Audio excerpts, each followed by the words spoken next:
সকাল থেকে এই আলোচনাটা করতে চাইছিলাম, বাট বাংলাদেশের সার্বিক পরিস্থিতি আসলে খুব বেশি অ্যালাউ করছিল না। আজকে মোটামুটি এখন আপনারা যারা বাসায় গিয়েছেন রেস্ট করছেন তাদের সামনে বা তাদের জ্ঞাতার্থে জানাচ্ছি, সাকিব আল হাসান তিনি একটা সাক্ষাৎকার দিয়েছেন। দীর্ঘ সাক্ষাৎকার বলতে পারি, এই বিষয়গুলো নিয়ে তিনি এভাবে এর আগে অনেকগুলো সাক্ষাৎকার দিলেও বিভিন্ন মিডিয়ায় সেই কথাগুলো এমন ভাবে আসে নাই। বিস্ফোরক যে মন্তব্য সাকিব আল হাসান করেছেন এবং তার এই মন্তব্যগুলোকে আমি ব্যক্তিগতভাবে অন্তত 70-80% ক্ষেত্রে ভ্যালিড মনে করি। রিয়াসাত আজিম সাকিব যে কথাগুলো বলেছে, যেভাবে জিনিসগুলো ঘটেছে বা যেভাবে পোর্ট্রে করা হয়েছে, বাংলাদেশ ক্রিকেট বোর্ডের দিক থেকে স্টেটসম্যান গুলো যেভাবে এসেছে, তাতে সাকিব আল হাসানের এই বক্তব্যগুলোকে আমি 70-80% ক্ষেত্রে ভ্যালিড মনে করি। একটু এন্ডোর্স করে নেই।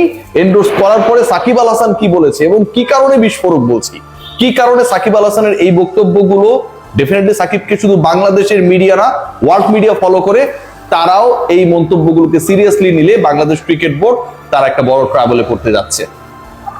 Orix silver wash, Orix fabric care ব্র্যান্ডের নতুন প্রজন্মের ডিটারজেন্ট পাউডার, যার 2-in-1 ফর্মুলায় তৈরি এবং এটা এমন ভাবে তৈরি যে আপনার কাপড়কে শুধু পরিষ্কার করবে না, লেমন ও পাইন রোজের ফ্রেগনেন্স ছড়াবে।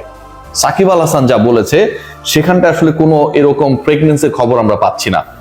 সাকিব আল হাসানের বাংলাদেশে আসা নিয়ে একটা বড় আলোচনা ছিল, আপনারা সবাই জানেন। বাংলাদেশে এসে বাংলাদেশে মিরপুরে তিনি তার শেষ টেস্ট খেলবেন এবং এই কানপুরে যে ঘোষণাটা তিনি দিয়েছিলেন, এরপর সাকিব আল হাসান তার দেশ মানে যেখানটায় তিনি বসবাস করেন এখন রেগুলারলি, সেখানটায় চলে যান। কানপুরের খেলা ওই টেস্টে সাকিব আল হাসানের এখন পর্যন্ত শেষ টেস্ট। মিরপুরে তিনি আসার জন্য, খেলার জন্য যখন নিউ ইয়র্ক থেকে দুবাই পর্যন্ত এসেছিলেন, তারপরে আর তিনি আসতে পারেন নাই। সাকিব আল হাসান যে স্টেটমেন্ট দিয়েছেন রীতিমতো এটা আমার কাছে মনে ভয়াবহ এবং প্রত্যেকটা কর্তৃপক্ষের এই ব্যাপারে ক্লারিফিকেশন করা দরকার। সাকিব আল হাসান যেটা বলেছেন আজকের পত্রিকায় দেওয়া সাক্ষাৎকারে, আমাকে সরাসরি ক্রীড়া উপদেষ্টা ও আইন উপদেষ্টা গ্রিন সিগন্যাল দিয়েছিলেন।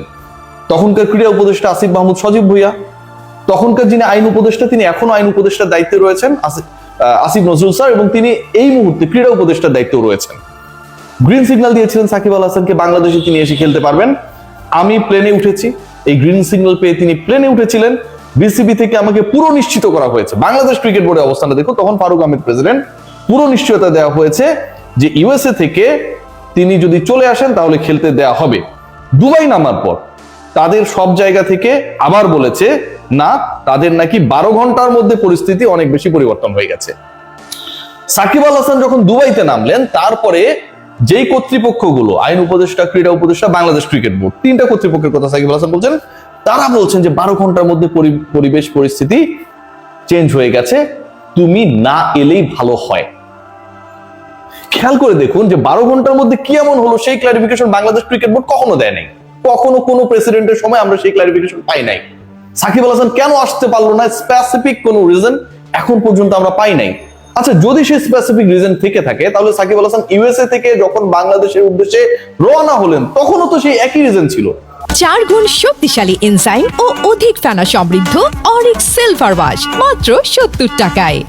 সাকিব আল হাসান যদি কোনো মামলায় অপরাধী হন, সাকিব আল হাসানের সাথে যদি কারো কোনো সমস্যা থাকে, রাজনীতিক সাকিব আল হাসানকে নিয়ে যদি সরকারের সমস্যা থাকে, সেটা তো সাকিব আল হাসান প্লেনে ওঠার আগেও ছিল। তাহলে প্লেনে ওঠার পর তো এই সমস্যা নতুন করে ক্রিয়েট হওয়া না, এটা আগে থেকেই ছিল, তখন কেন তাদের মাথা গেল না? Definitely it's a very serious and valid point. Shakib Al Hasan আরেকটা পয়েন্টে সিরিয়াস কথা বলেছেন, সেই পয়েন্টটা সাকিব আল হাসান কি বলেছেন, ঠিক যেভাবে বলেছেন সেভাবে আজকের পত্রিকার ফটোকার্ড থেকে নিয়ে যদি আমি বলি, বাংলাদেশ ক্রিকেট বোর্ডের সঙ্গে সরকারের কোনো সম্পর্ক থাকার কথা না। বাংলাদেশ ক্রিকেট বোর্ড, যেই ক্রিকেট বোর্ডের আন্ডারে সাকিব আল হাসানরা খেলেন, বিসিবির সাথে সরকারের কোনো ধরনের সম্পর্ক থাকার কথা না, ডেফিনেটলি না।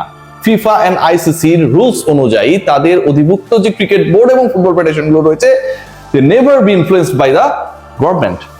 এরপরে সাকিব আল হাসান বলছে, আর ক্রিকেট বোর্ড যদি সরকারের উপর চাপিয়ে দেয়, তার মানে ক্রিকেট বোর্ডে সরকারের হস্তক্ষেপ আছে। ক্রিকেট বোর্ড যদি সরকারের দ্বারা কোনোভাবে কোনো প্রেসার গ্রহণ করে, তার মানে সরকারের ক্রিকেট বোর্ডের উপর হস্তক্ষেপ আছে। এর অর্থ হলো বিষয়টা আইসিসিতে যাওয়া উচিত। দেখুন, এটা কিন্তু খুবই সিরিয়াস একটা স্টেটমেন্ট ফ্রম সাকিব আল হাসান, বাংলাদেশের সর্বকালের সর্বশ্রেষ্ঠ অ্যাথলিট। বিসিবির উপর সরকারের প্রভাব থাকা উচিত না, যদি প্রভাব থাকে তাহলে সেটা সরাসরি হস্তক্ষেপ।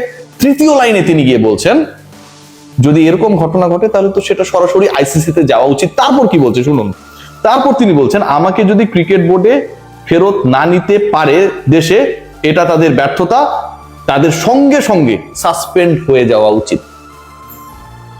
বাংলাদেশ ক্রিকেট বোর্ডের ডিরেক্টররা বিভিন্ন সময় সাকিব আল হাসান কেন দেশে আসছে না, আপনারা ইউটিউবে গুগলে সার্চ করেন, ফেসবুকে গিয়ে লিখেন, সার্চ অপশনে গিয়ে লিখেন, অসংখ্য ইন্টারভিউজ পাবেন, অসংখ্য কমেন্টস পাবেন যে এটা আমাদের হাতে নেই। আমাদের হাতে নেই মানে এটা সরকারের হাতে রয়েছে। এবং সরকারের একজন দায়িত্বশীল উপদেষ্টা সাকিব যেন আর বাংলাদেশের হয়ে কখনো খেলতে না পারে, আসিফ মাহমুদ সজীব ভুঁইয়া এই কথাটা সরাসরি নাকি বিসিবি কে বলে দিয়েছেন। সেটা তিনি দাবি করেছেন, এটা আমার কথা না। আমার এই কথা এখন কারো শুনতে খারাপ লাগতে পারে, বাট এটা তো আমার স্টেটমেন্ট না।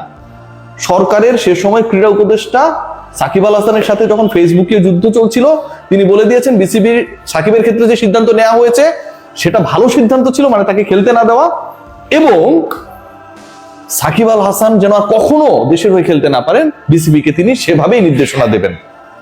খেয়াল করে দেখুন, তার মানে সরকার থেকেই দাবি করা হচ্ছে, সরকারের দায়িত্বশীল সেই কেদারায় বসে দাবি করা হচ্ছে যে সাকিব আল হাসানের ক্ষেত্রে ডিসিশনটা বিসিবির যতটুকু না তার থেকে সরকারের। এখন সরকার যদি সিদ্ধান্ত নেয় অ্যাকর্ডিং টু দ্য আইসিসি, এটা তো সরকার পারে না, অথবা সরকার এটা পারলে বিসিবি সাসপেন্ড হয়ে যাওয়া উচিত অ্যাকর্ডিং টু সাকিব আল হাসান।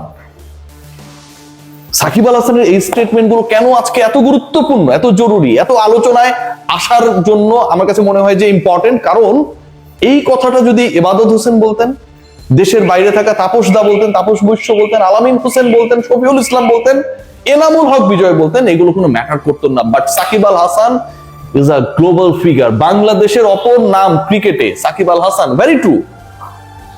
সেই সাকিব আল হাসান যখন এই স্টেটমেন্ট দেন, এবং সাকিব আল হাসানের ব্যাপারে সরকারে যারা ছিলেন তাদের স্টেটমেন্টটা যখন সরাসরি অনেকটা এরকম যে সরকারি হস্তক্ষেপ এখানটায় হচ্ছে, সাকিব আল হাসান যেন আর কখনো খেলতে না পারেন সেরকম ভাবে বিসিবি কে বলে দেওয়া হবে, মন্ত্রণালয়ের দায়িত্বে যিনি, তিনি যখন এই কথা বলেন, সাকিব আল হাসান সেটাকে রেফারেন্স হিসেবে টেনে যখন পত্রিকার সাক্ষাৎকার যখন দিলেন সেখানটায় বলে ফেলেন যে এরকমটা যদি হয় তাহলে বিসিবির সাসপেন্ড হওয়া উচিত।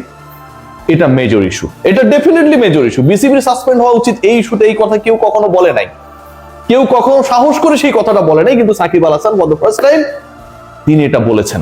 এবং সাকিব আল হাসান যখন এটা বলেছেন, আজকের পত্রিকা একটা বাংলা পত্রিকা হলেও এই আলোচনাটা, এই ডিসকাশনটা, এই স্টেটমেন্টটা আইসিসি কিংবা ক্রিকেট সংশ্লিষ্ট যে ফ্র্যাটার্নিটি রয়েছে সবার কাছে গেছে, সবার কাছে গেছে, সবাই জানে এটা। বাংলাদেশ ক্রিকেট বোর্ডের সামনে অনেক সংকট আসন্ন, যতটুকু আমি বুঝতে পারি, শুনতে পাই। সাকিব আল হাসানের এই স্টেটমেন্ট এবং খুবই valid statement, Bangladesh cricket board বলতে পারে Shakib Al Hasan is not fit enough, Shakib Al Hasan is not a good performer, our selection panel has decided not to allow Shakib to the national team, valid reason। কিন্তু বাংলাদেশ ক্রিকেট বোর্ড যদি যখন বলে যে এটা তো আমাদের হাতে নেই, আবার যাদের হাতে তারা যখন বলে যে সাকিব যেন আর কখনো খেলতে না পারে বিসিবি কে বলে দেওয়া হবে, তখন সেটা বিসিবি নিষেধাজ্ঞায় পড়ার মতোই ঘটনা। সাকিব সেই কথাই বলেছেন। সবাই ভালো থাকবেন, টেক গ্রেট কেয়ার।